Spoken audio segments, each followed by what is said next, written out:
Hello, kumusta mga ka-59? Welcome back sa akong YouTube channel.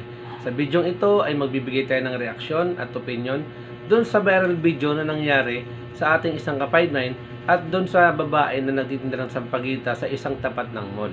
At syempre, bago tayo mag-umpisa, muli hinihikayat ko kayo na mag-like at mag-subscribe sa aking YouTube channel at pindutin ang notification bell para laging updated sa mga bagong video na ilalabas ko. Kaya umpisahan na natin. Let's go!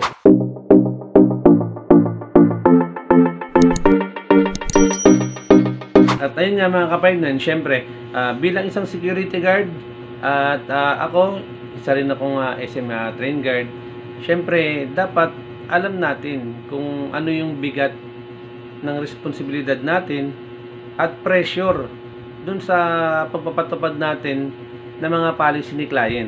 At syempre, dapat handa rin tayo sa mga hamon sa pagiging makatao sa gitna ng pagpapatupad natin sa ating mga tungkulin. At ito nga mga ka-59, dun sa nag-viral na video, maaring may mali si 59 dun. Syempre, unang-una, dapat hindi niya sinira yung paninda ng babae na nagtitinda. Siyempre, yung hanap buhay nila, yun yung ikinabubuhay nila eh. Diba? Pangalawa, dapat, kumbaga, hindi niya na ginamitan ng force o hindi niya na dapat pinatulan. Kumbaga kasi wala namang threat sa kanya yung nagtitinda eh. Diba? Dapat hindi niya na pinatulan yun.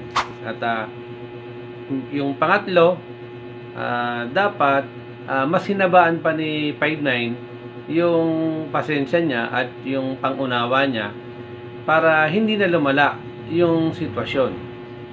Diba? At yung pang-apat, dapat si 59, kung hindi niya kayang i-handle yung ganong sitwasyon, dapat itinawag niya doon sa mga superior officer niya para mabigyan siya ng assistance at makapagpadala doon o mapuntahan siya, 'di ba? Para mabigyan siya ng mag-a-assist sa kanya na mas may nakakaalam o mas kayang i-handle yung mga ganong sitwasyon.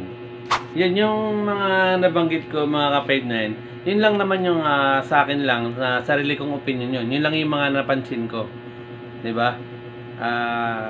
Pero syempre, sa kabilang banda, dahil dun sa nangyari na viral video, di ba? Ano bang nangyari dun sa nagtitinda ng sampagita na babae? Ang nangyari sa kanya ngayon, inulan siya ng biyaya. Wow! Di ba? Nabigyan siya ng maraming atensyon. Tapos, may mga nag-offer sa kanya na bibigyan siya ng scholar para sa kanyang pag-aaral. May ilan din naman na nagpaabot ng tulong pinansyal. Diba? Tsaka marami pang iba. Samantala, ang kasamahan naman natin na security guard, ang siyang naging kawawa. Dahil syempre, dun sa nangyaring nag-viral na video, agad siyang nawalan ng trabaho, tinanggal ka agad sa trabaho niya. Diba? Tapos, ang daming bumabati ko sa kanya, ang daming pumupuna, dahil dun sa mali niyang nagawa. Tapos, maraming nambubuli.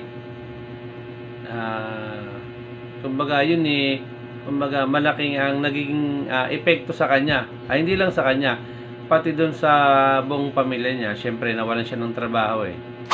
Ayun, kaya para sa akin, ang advice ko lang doon sa 59 natin, siguro ang mas mainam niyang gawin eh public apology na kumbaga tao sa puso na yung paghingi niya ng sorry doon sa kumbaga dun sa babae na nagtitinda ng ng sampagita. At syempre, aminin niya kung ano yung nagawa niyang pagkakamali. At sigurado, maintindihan siya ng karamihan. Ayun nga, syempre, tao lang tayo. Walang perpekto sa mundo. Lahat tayo nagkakamali. Pero sa bawat pagkakamali naman natin, meron naman tayong natututunan na tama.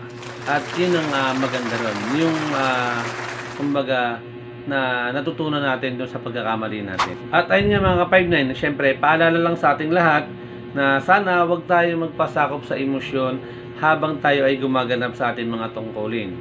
At syempre, isa-isip natin lagi yung pagiging mahinahon at pagiging magalang na pakikitungo sa lahat ng pagkakataon syempre. At syempre, ang importante sa lahat, isa puso natin yung malasakit natin sa ating mga kapwa. At ayun nga mga ka-59, hanggang dito na lang muna tayo. Kung may mga opinion kayo at mga reaction, pwede kayo mag-comment sa comment section. At ayun mga ka-59, hanggang dito na lang muna tayo. Maraming salamat, mabuhay tayo at God bless sa ating lahat. Thank you.